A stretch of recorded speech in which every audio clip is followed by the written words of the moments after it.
Hey, what's up? What's up? What's up? I'm actually here to talk a little smack on Friday because why not talk a little smack today? And specifically, I'm going to talk about why, as a successful entrepreneur, I absolutely hate side hustles. I hate side hustles. I hate gratitude lists.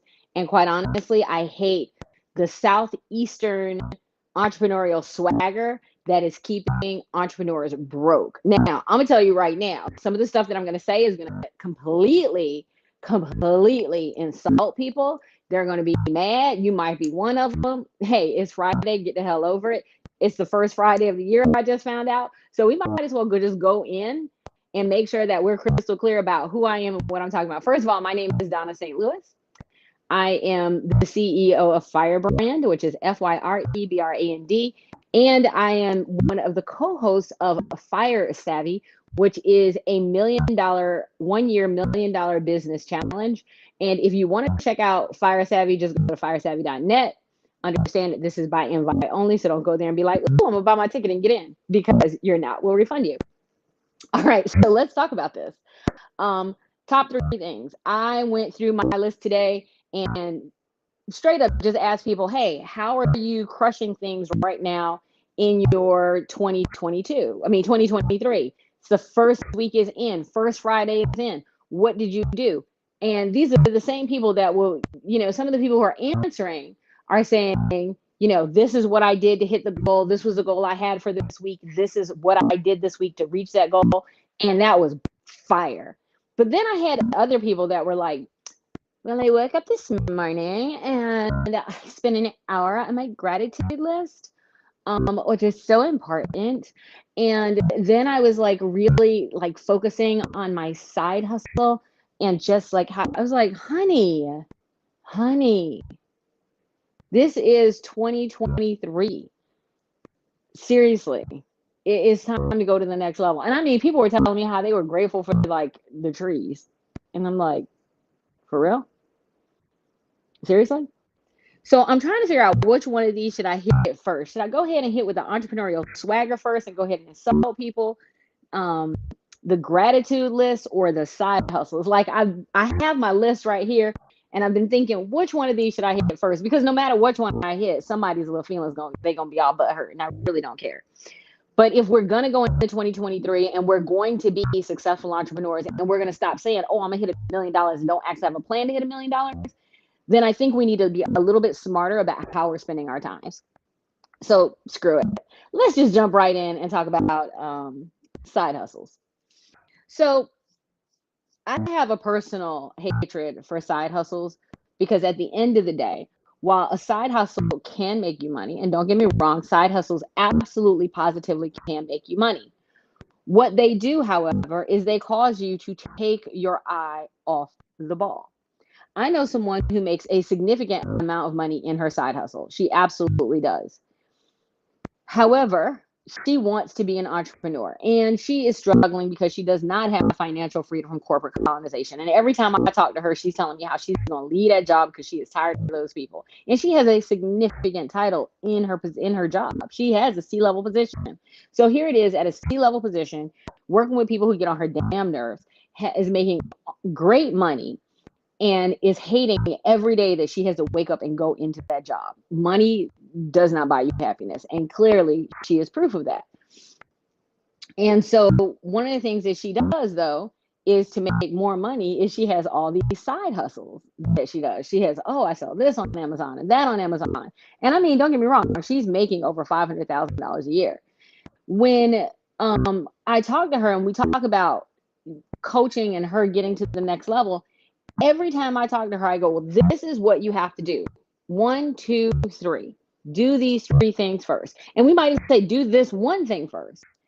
And then she'll say, okay. And I'm like, and make sure you get back on my calendar as soon as that's done. I don't care if it's 2 days, 3 days, or a week, but get back on my calendar as soon as that's done, or if you have any questions. I will reach out to her every week for about 6 weeks. And then she'll finally get on my calendar and I'll say, how did things go with that one thing? She goes, yeah, I didn't get a chance to do it. I was just so busy. And then she starts telling me about her side hustle. And I'm like, honey, Honey, the focus. Seriously. Are you chasing the dollar? Because if you're chasing the dollar, it is never going to catch you. Like if you got a side hustle and all you want to do is make money, then do that and don't waste my time and don't waste anybody else's time. But if you truly want to build a business and you want to stop gig chasing and you want to stop client chasing and you actually want to have something where you could take time off and enjoy your life and that you are not corporate colonizing yourself, then let's get real. Side hustles are a distraction. They keep you from focusing on your real goals. Her real goal is to own a business and make an impact in the world, and she absolutely can't do it because she's focused on all these side hustles. I mean, how much bullshit are you really gonna sell on Amazon? Not that you can't run a full business selling stuff on Amazon, but that is not her full business. Side hustles are a distraction. Side hustles, especially when you have a regular job, it's a safety net. Now, I don't mean that you should not build your business. You absolutely should build your business. 100% you should build your business. But you really, really, really want to be very clear about the difference between building a business and having a side hustle. I tell people all the time, don't quit your job. Do not quit your job. Do not, for God's sakes, quit your job. What you want to do first is this. So if you're out here right now and you're like, Donna, but I'm side hustling because I'm trying to build a business. Great. Good. So let's talk about what it really looks like, because there's a difference between side hustling, because I know a lot of people that turn their side hustle into a 40-hour-a-week side hustle, right?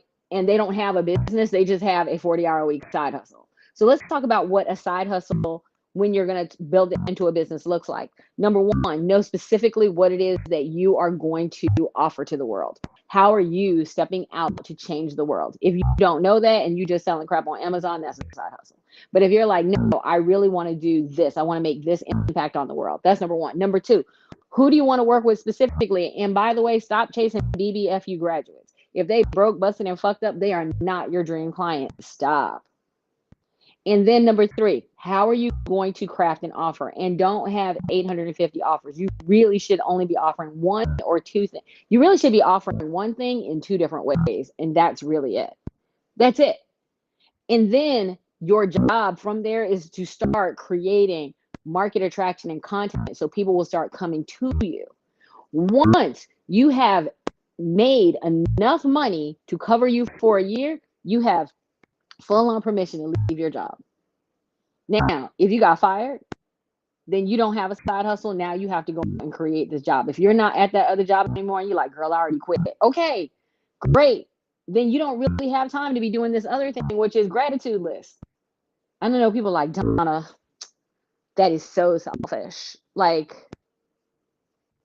but I should be grateful. Actually, most of the people who tell me they're doing gratitude lists are saying because it creates abundance and prosperity in the world. Actually, no, it doesn't. No, it doesn't. The word gratitude literally means grateful, and it means, and gratitude carries a debt. You've actually heard them say a debt of gratitude. A debt of gratitude. It is carrying weight. It is not a positive word. It is a negative word. It puts you in a position of owing something that you probably can't repay. I owe you a debt of gratitude. It's the exact opposite of what you're trying to do on a regular basis. Let me say it one more time. A debt of gratitude. Gratitude carries that debt. So you're grateful for the sunrise that you can't repay. You're grateful for the trees that you can't repay. You're grateful for waking up in the morning, another debt that you cannot repay. Gratitude carries a debt. It puts a weight on you every single day. So why don't we go ahead and cut that crap? And let's go to the next level. Instead of carrying a debt of gratitude, and I know I'm pissing off all the people who are like, but I write my gratitude list every morning. I understand that's what you do every morning. And what I'm telling you is that you are creating debt every morning. You're carrying weight every morning. This, what you want to do, is quite different. What you want to do is use different language. Don't do a gratitude list. Do an appreciation list. Let me say it one more time. Do an appreciation list. Appreciation, the word appreciation literally means to lift up. To lift up something else without literally owing it anything. So all you really have to do is change your language, first of all. I'm not grateful for the sunrise. I appreciate the sunrise. Even when you say it and feel it, it has a different weight in your body. I appreciate the sunrise. I appreciate my clients. I'm not grateful for them. I don't owe them anything, but I appreciate the hell out of them. And how do I appreciate them? I appreciate them by literally lifting them up. I literally get online and I lift up my clients on a very regular basis. So while you're out here saying, I'm going to do this gratitude list, I double dog dare you to change it to things that you actually appreciate. Gratitude carries a debt. Appreciation lifts things up. Change your language and watch the lightness that you feel every single solitary day. It doesn't make you feel like you're dragging something around and that you owe the world something. It makes you feel like you can work to make things better. It's very, very good.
Sorry about that. I had gotten my stream got interrupted.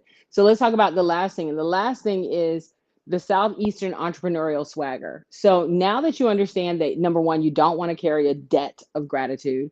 Number two, side hustles cause you to get distracted. Let's talk about the last thing. It's called the Southeastern Entrepreneurial Swagger Challenge. And no, it's not that kind of challenge. It's a different challenge. Here's something that's extremely real. When I was working, when I first started my tech consultancies, several years ago, a significant number of our clients were over in the Silicon Valley area. So we worked with a lot of people that were in California, and then up in the Seattle, Washington area. So just that whole tech corridor. And one thing that I found extremely, extremely interesting was that the people that were in that corridor all had coaches. And I don't just mean entrepreneurs. I mean people that were working in these companies, they had coaches. Now, this was a relatively new concept for me. See, I had a coach because I was a new C-level executive, and I recognized that I didn't know jack about being a C-level executive. So one of the things that I did was I went and got a coach to make sure that I had good leadership skills, that I had good sales skills, that I had good presentation skills, and those types of things that I brought to the table. I recognized that I needed one. But when I went over to the Silicon Valley area, what I really noticed that people who were CEOs all the way down to people who were new to sales or in sales all had coaches. And I would be in these meetings where these leaders would say, I hear what you're saying, Donna. I'm running into a bit of a challenge with that, and I'm not sure why. I need to go and talk to my coach. And I was like, you just gonna say that out loud in front of everybody? You gonna go talk to your coach? Is that what you're doing? And a lot of them were non-minorities. They weren't women. They, quite honest, they were white guys. And they had coaches left and right. And when they ran into challenges, whether it was with their code or with ideas or something that they wanted to do, they had a coach. They always had a coach. And I thought this was interesting because I'm like, why wouldn't you just have a mentor within your organization? Because they had mentors available within their organization as well. But most importantly, they said, well, my mentor has skin in the game. I want to talk to somebody who doesn't have skin in the game. And they said that because they said those people don't have bias. They don't bring bias to the table. Well, the funny thing is when I became a coach, well, I'll go back. Actually, when I became a speaker, I noticed that money for speaking flowed from the Northeast to the Southeast. And what I mean by that is a bulk of the money that people had or could pay was in the Northeast. My clients, like the Microsofts, the Amazon, the Starbucks of the world, were all in the Northeast, and they all paid top dollar for expertise and experts. They wanted experts more than they wanted motivational speakers on their platform. But then when I went further south into the Southeast, it was more motivational speaking, people who stood on the platform that had something to say, but really didn't have the depth of expertise needed to go to another level. We have up in the Northeast this heavy level of expertise, and then we're coming down to the Southeast and we have this heavy level of motivation, swagger, and surface, but not depth. Depth, no depth. Money, no money. I'll pay you what you're worth. Can you give me the hookup? I always thought that was a little interesting. Then when I became a coach, it was really obvious. My clients who are further north and further in the West were always looking for a coach. And they always recognized that if they wanted to get to the next level, they needed a coach. And what was so funny is in the Northeast, it was less race or gender based. It was literally everyone. I want to do this new thing. I need a coach. I don't know what I'm doing. I need a coach. I know what I'm doing. I want to get to the next level. I need a coach. And there was more money in the Northwest, right? Because they're like, I need a coach to help me be successful. I want to jump some levels. I need a coach. And it was just interesting that the money was in the Northwest and they had more coaching and more mentorship and in the North and more leadership in the Northwest. Now, when I talk to people, the further south I go and the further east I go, what I notice is I get a lot more people who say things like, well, I already know what I'm doing. I've already figured it out. No, I don't need a coach. I got a business partner that's helping me out. And the people who I find that struggle the most with getting their business to where they want to be, Southeast. Even if you look at companies, Florida, think about this. You have Florida specifically. We don't pay state taxes. We have a significant amount of land. We have great weather. And yet and still, the one thing that we struggle to get are the big tech companies. They won't come down here. And when you go and pay attention, this is the only reason that I get involved in our local politics is because I really want to understand how the economy works down here. When I go and look at that economy, one of the reasons that they don't come down here is because they say, you guys don't have the talent. You don't have the talent. You don't have the schools. People aren't really looking to up their game. A lot of your small businesses stay in this small business mindset. They're not looking to grow. And then when you do look at the ones that are growing, it's really we're the Latin America Wall Street. We're actually the northwestern Latin America Wall Street for the South. I mean, it's absolutely crazy that when you start paying attention to it, the people who want to grow their businesses get leaders, they get coaches, they get a board of advisors, they get a board of directors, they pay the board of advisors, board of directors, they pay the coaches. They do all of that to ensure that they learn and grow. And then the more south you go, you get all this ego that says, well, I got it. The more southeastern you go, I got it. I don't need help. I don't need your. So I have this theory that it follows, number one, it follows the whole slavery thing of the North and South. And it also follows the innovation thing of heading west for the gold rush. You have more people that were more daring and willing to go west and figure things out and get help along the way. In that Southeastern, man, for some reason down here in the Southeast, and I got lucky, I'm from Miami. You're absolutely right, Tanya. It's ego. I'm from Miami. I'm from the South. And it's so funny because I got really, part of it is luck, but part of it is also recognizing that I don't want to be the smartest person in the room. So I consistently busted my ass to get in rooms where I wasn't the smartest person, or at very least get in rooms where people weren't like me. Because all of a sudden I was able to hear things and learn things and understand things that I didn't know before just by being in those rooms. I mean, think about it. Here it is. I'm basically, raised up in the hood poverty line, and there is no way in hell that I should be able to build a $250 million business. How do I do that? Why? Because I was able to go and sit in rooms with people who didn't look like me, people who didn't think like me, and people who were doing things I was not doing. And only recently have I seen some people online where I'm like looking at them, I'm going, I see what you're doing, and you're on the precipice of being great, but you need a coach. And they're like, I don't need no coach. I got it figured out. And I damn sure, I definitely don't need a woman coach. I got it. And I'm like, okay. And I see these same people talking about, I'm going to hit $2 million next year. What's your plan? They don't have one. Who's your coach? I don't have one. Okay. They're so busy holding on so tight to money, and they're so scared to lose it, that what they're going to do is lose it. They're not creating a legacy, and they damn sure ain't think about creating a retirement. They're trying to get rich right now. I know a lot of people.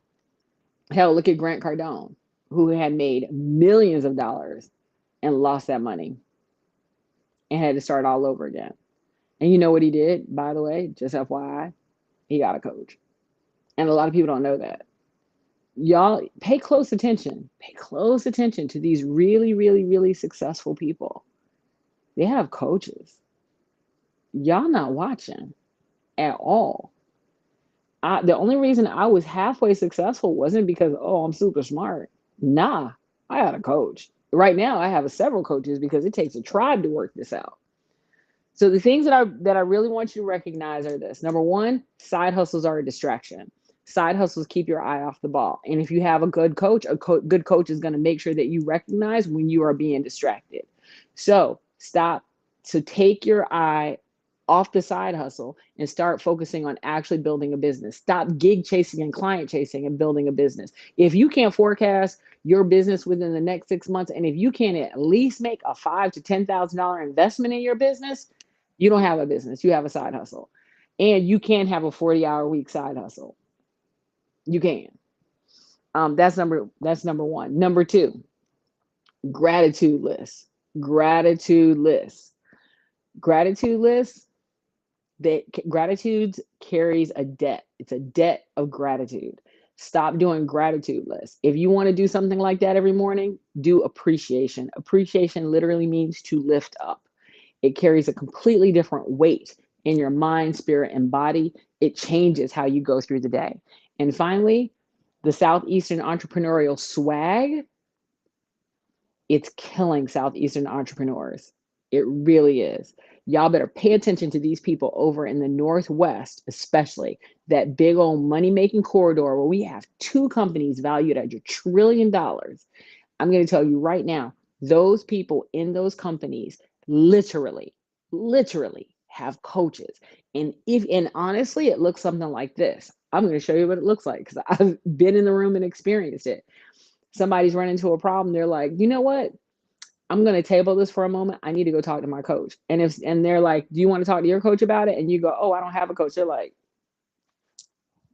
you don't have a coach. Um, you you need me to make an introduction for you? You broke? Things a little tight, maybe? What do you mean you don't have a coach? Like, how are you getting through? You don't have a coach? Like, they look at it like it's crazy, the fact that you don't have one.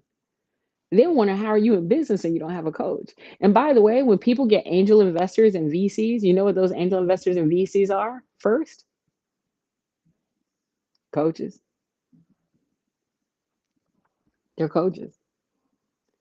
So while you sitting over here talking about I don't need a coach, Michael Jordan needed one, Tiger Woods needed one, Steve Jobs had one, Bill Gates has had one, Warren Buffett has a coach, um,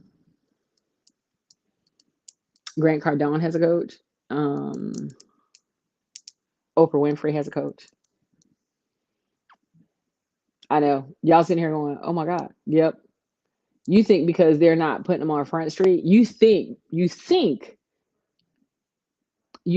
because of their partnership that they're not coaches. However, Dr. Phil was Oprah's coach.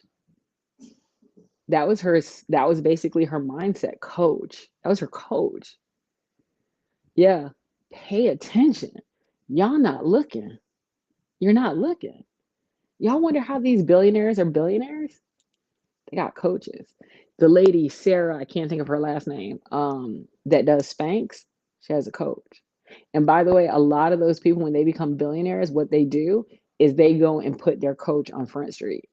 And y'all think, oh, they just have a business relationship. They had a coaching relationship first. Go and look at everybody around Grant Cardone. Grant Cardone was in sales. He got a coach that helped him get into real estate. He didn't just go figure that out. He got a coach. Pay attention, pay close attention. And by the way, um, was it the guy from Rich Dad Poor Dad? I think it was that guy who was his coach for real estate for a while, but I can't remember if it was him. Y'all aren't paying attention to these people. Y'all think, oh, they're in the room because they're friends and they know each other at their same level. No, their coach pulled them up into those rooms and then they became business partners. I do the same thing with my clients, by the way. My clients who are badass, I pull them up in the rooms and then we become partners all the time. Pay attention, pay attention. If you have the right coach and a good coach, that's what's going to happen. So that's all I got for you today. I just wanted you to understand because I get people all the time who's like, why you hate side hustle so bad? Why you get mad when people talk about gratitude lists for prosperity? Because it ain't. And why is it that you hate the Southeastern entrepreneurial swag? Because I see it killing entrepreneurs. Anyway, that's all I have for you today. I hope you have a fantastic weekend. I'll be doing a little work because we have the firesavvy.net mastermind coming up. It's basically January is probably going to really be the last chance. It's really how do you do $1 million business in a year? And if you're already at $1 million, how do you turn that into a 10x business in a year? That's literally what we coach people on. And why am I coaching people on it? Because what y'all don't know is my coach is a perennial billionaire and his coach is a billionaire. So I'm in the room with billionaires and I'm watching what they're doing and I'm learning what they're doing. And I'm like, how can I pass it on to my clients? You got to make sure you're in the room. And a lot of times you can't get in those rooms because y'all are holding on to your money so tight and you're not getting a coach to put you there. Not smart at all. Anyway, that's all I got for y'all today. Have a fantastic day. Oh, and if you want to know more about the mastermind, go to firesavvy.net. It's there right next to my name. It's right there. Go to firesavvy.net. It's happening January 30th to February 2nd.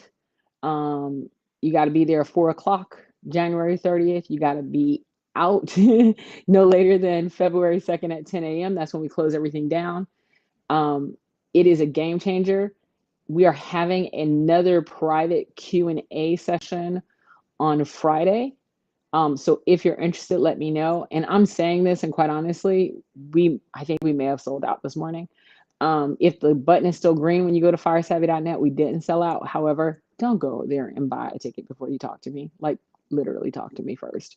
I want to make sure that you are the right person to be in the room, and that's the right room for you to be in. Anyway, I hope you have a fantastic day. I'll talk to you later.